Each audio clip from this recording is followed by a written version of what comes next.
Yeah, a judge gave the Government Accountability Board more time today to finish reviewing the recall petitions for the governor and lieutenant governor. Now, today's hearing also set the election dates for the recalls.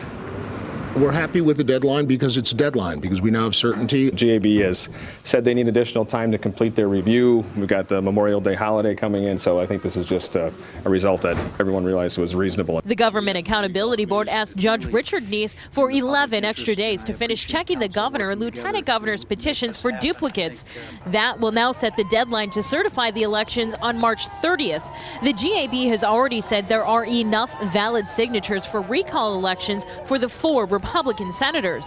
I think it's important that we get this. We've said all along that we want to make sure we did our job and did it thoroughly so that when we were done, people were confident that we had carefully examined the petition to determine whether or not it was sufficient. A primary will be held on May 8th and a general election will be held on June 5th. GAB's director Kevin Kennedy estimates the recall elections will cost taxpayers $9 million and says if the elections were held on separate days, it would cost $1 million extra per election. I think the big win here for the taxpayers of the state of Wisconsin is that all the elections are going to occur at the same time, so we're not spending millions of extra dollars to do elections one after the other after the other. There are certain things worth paying for when a million plus people stand up. I mean, it isn't easy to get a recall election called.